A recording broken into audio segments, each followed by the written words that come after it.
Hey guys, today I'm going to be doing the homeschool tag. I've seen this done from a lot of YouTubers who homeschool. I don't know how popular it is, but it doesn't matter. I'm going to do it anyway because it's kind of fun, I guess. So, first question, who inspired you to homeschool? You know, I'm not too sure how to answer that. There's not fully one person. I mean, my mom kind of did because she's been a teacher all her life, and I've just grown to just love teaching. And I'm a teacher at heart, pretty much.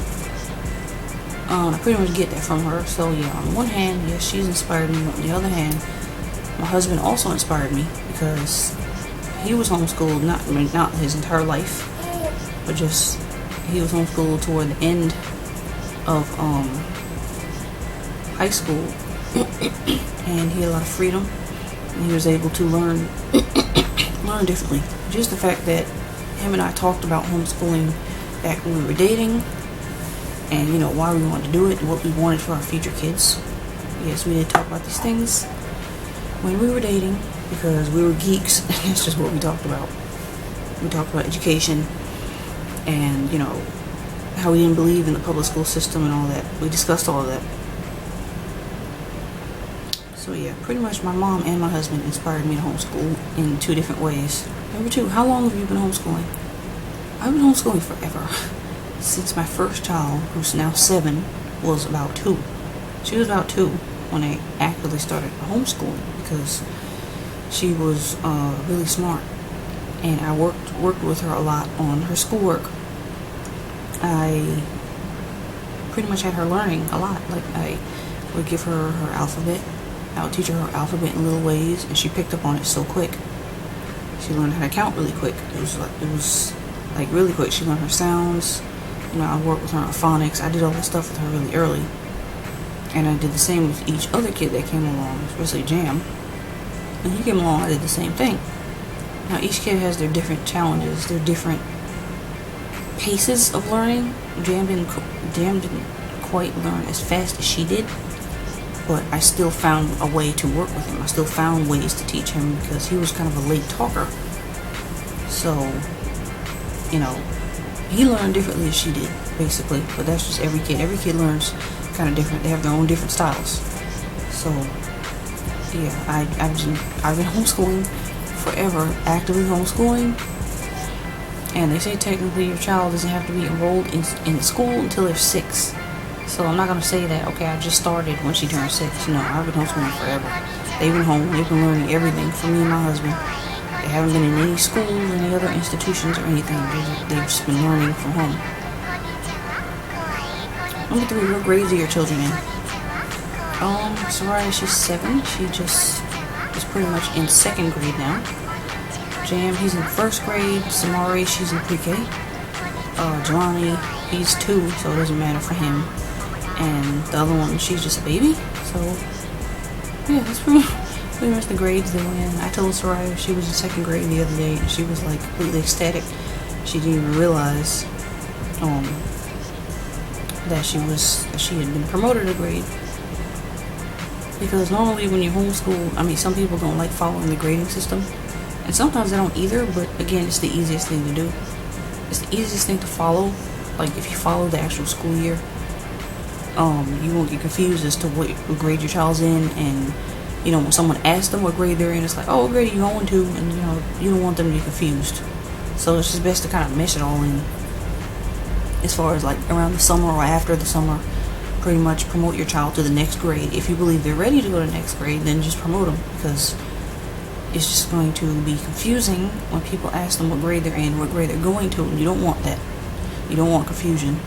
You want your child to be confident in what they're doing and learning and knowing.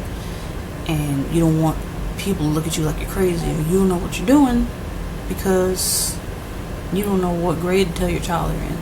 You know, you gotta have something. You gotta do something to kind of keep yourself aloft. Number 4, what do you love about homeschooling? A lot of things.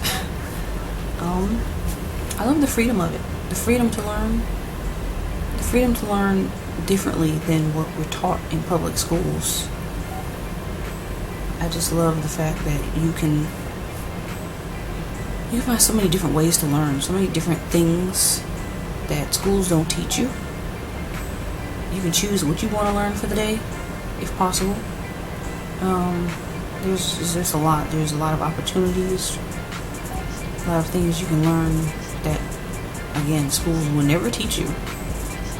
I love the flexibility of it. I love the creativity, the creative aspect.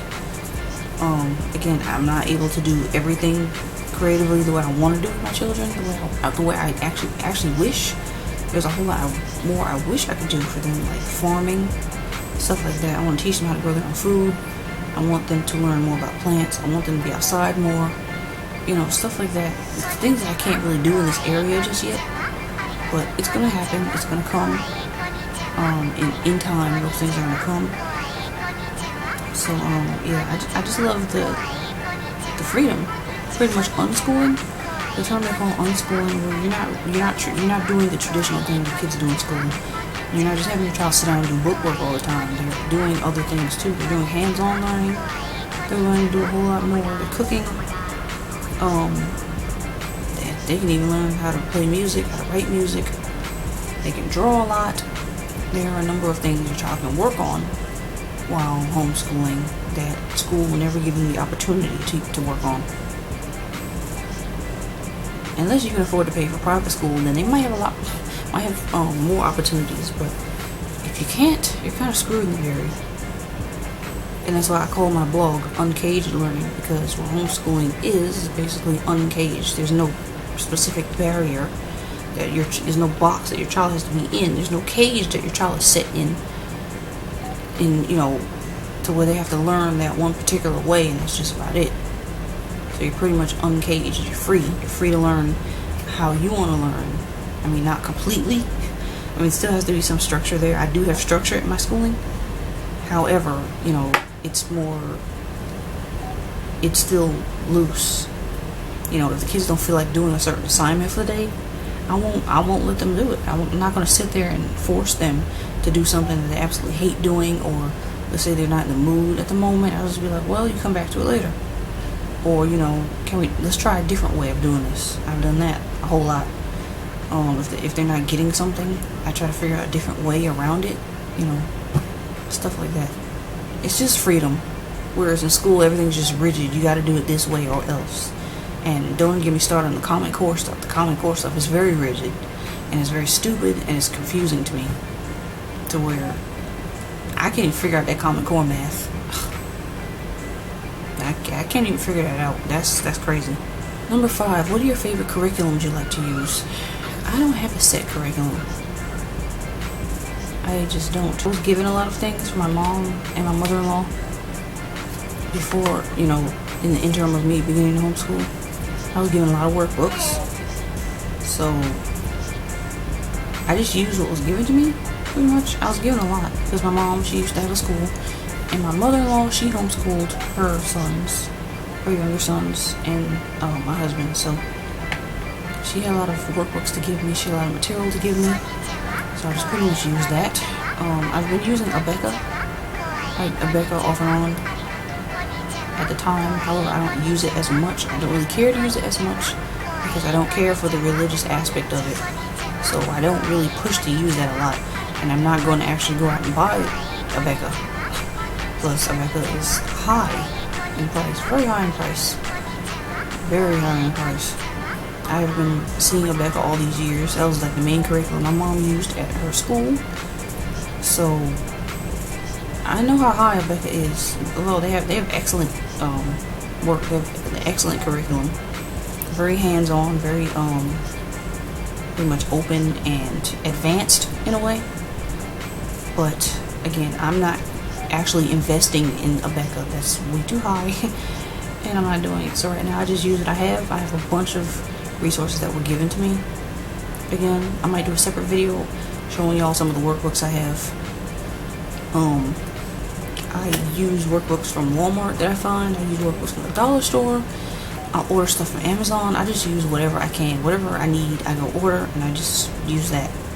And it works. I put it in a certain way to where it works. I'll give the kids only what they need and what they know, whatever level they're on. I'll designate each worksheet to them, and that's pretty much it.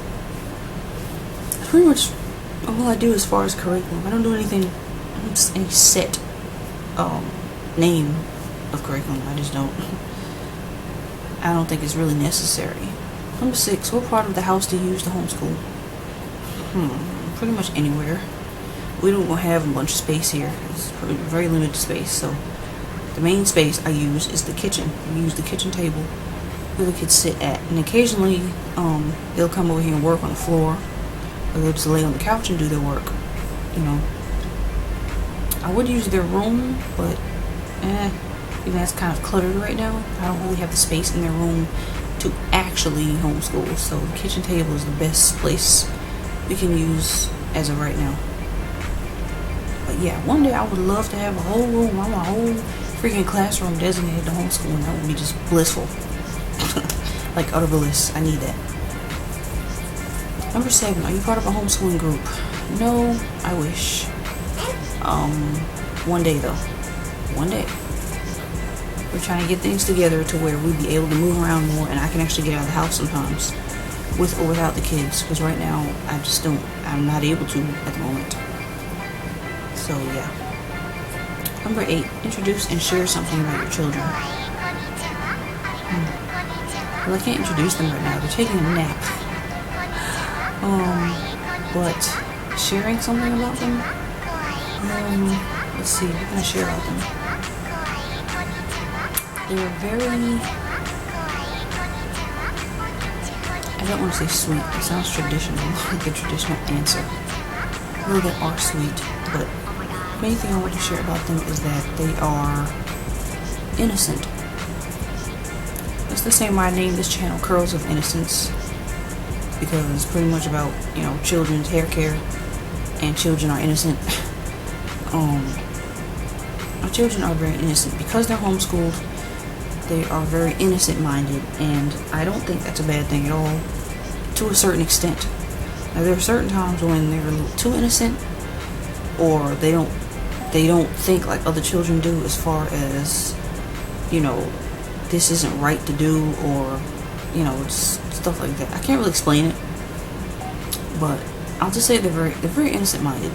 So, in everything they go to do, they have a smile on their face for the most part, and they don't see anything wrong with certain things, whereas other kids would see something wrong with it and they'll be complaining or frowning or something. Where my kids won't do that. They'll just be like, "Oh, what's the big deal?"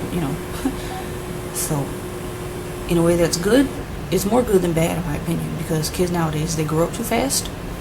So, my kids don't grow up too fast for their ages. So, I like that. I love that. They don't grow up too fast for their ages, and they don't need to anyway. So, I love the innocent part. I love the innocence that my children have right now, and I'm going to try to hold on to that as long as possible. Number 9, the misconception of homeschool kids is that they don't socialize. What ways do you keep your kids social? That is the main problem that we have right now. We don't have much in the area right now. The main thing we just do sometimes is take them to the library and take them to the park, and they interact with other kids there. It's not very often, but again, we're working on that.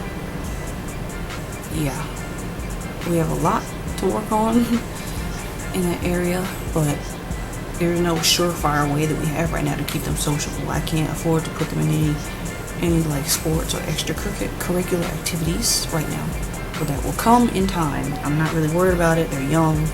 They're still young. Soraya is only 7. She's only 7. They have the whole rest of their lives to join activities and meet friends. So I'm not too pressed on it right now. I just do what I can, and they survive. Again, they have each other. I've said this before. They have each other to talk to and lean on and befriend. Those are their best friends. They're siblings. They are each other's best friend, and that's the best thing for them anyway. And number 10, the last question. How long do you plan to homeschool? I'm honestly not sure. I'm gonna say I'm honestly not sure, because I don't know. It depends on where life takes me. But if anything, if possible, I would like to not have to homeschool through middle school, maybe, because by then I'll probably be just utterly wiped out and not feeling like it. But you never know. Again, I'll see. I'll have to see. If life flows in that direction, then I'll continue to homeschool. And if it doesn't, if something changes to where I can't homeschool through middle school, then there's no big deal. You know, we'll figure it out at the time. You know, when the time comes, we've got a long time until then. It doesn't matter. A long time. Again, my kids are still young. I'm glad they're still young. We have a lot of time to plan out things and figure out exactly what we want for them, what we want for their futures. So, yeah, I honestly don't know. So, yeah. So that's pretty much the whole homeschool tag. I hope you guys enjoyed that. Hope you picked up on something or learned something about me. And, yeah. Keep watching Vlogtember. There'll be more tags and more videos coming up. Thank you guys for watching. Peace out.